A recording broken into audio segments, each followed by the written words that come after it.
Dun da da.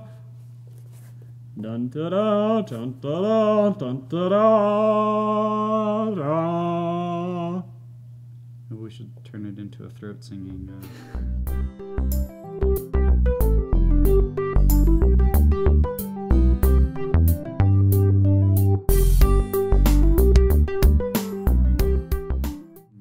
Hey everybody, welcome to Seriously Lighthearted Yoga. We're gonna kind of blitz through this video today. This is basically our 6-month wrap up. Like our mid-year wrap up. Yeah. We're a little bit early, but we think that this is a really convenient place to kind of break out this first half of the year. So, what did we go over? What are the kind of the important things, and what are people going to be expanding on going forward? Yeah, guys. So kind of a blitzkrieg here.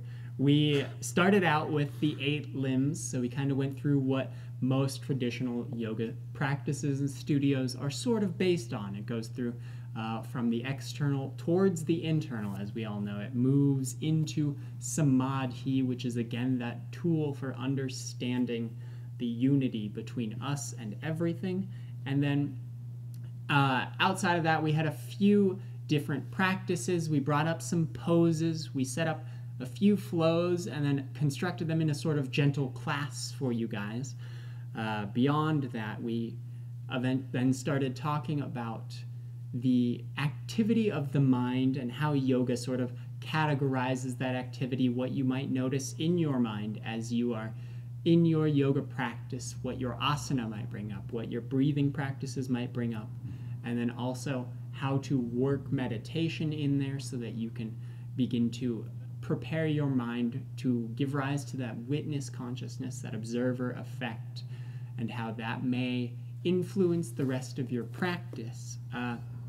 We spoke also about the 4 margas and how they sort of give you your own predisposition or propensity for certain practices in yoga. There's kind of the emotional side, the spiritual practices side, the knowledge side, the selfless, like volunteer action type side of yoga. And all of those are, every yoga practice falls under one of those 4 categories in some way, and each of us has a certain predisposition for different types of practices based on those 4 categories. Yeah, we're kind of a smoothie built up of those 4 ingredients.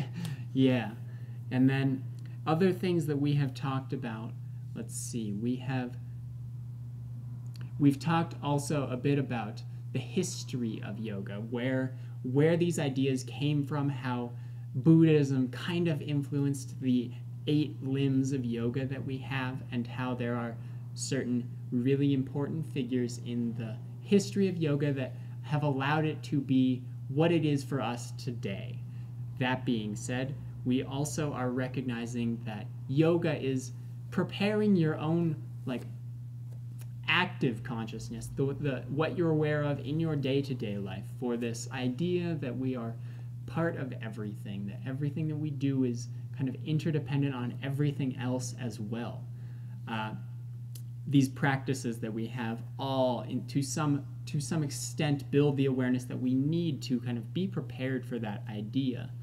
And that's kind of in a sense, the goal of yoga is to give your mind that ground of understanding. And then we talked a bit also about where yoga comes from Vedanta, and how it is that you are, again, a wave on the ocean, as that practice like to tell us. Comes up very often in the text that we're a wave in the ocean, and that's it. Again, if you think about it, you are something that the whole ocean is doing at that point. The wave comes, goes, disappears, like each life that we have. We've talked about reincarnation. We've talked about the cycle of life, rebirth, and death. And guys, all of these things have been mentioned in videos that we've had in the past. I will post a number of them under this video in the description. So Yeah, feel absolutely. free to peruse them again at your leisure. Yeah, for sure. Yeah. So if we kind of jogged your memory about things that you had forgotten about, or things that you would like to dive in further, please look further in the description for some of some I of the hope I hit other 'em all. videos. Yeah, I mean, yeah, we'll see how that works out, but it's going to be great. I mean, we've got quite a few videos up to this point. So if you have any questions, please feel free to let us know. We've made it just about halfway. I think we're a couple weeks early, but neither here nor there. We're just about halfway, and look forward to exploring another half a year with you guys. So yeah, see you tomorrow.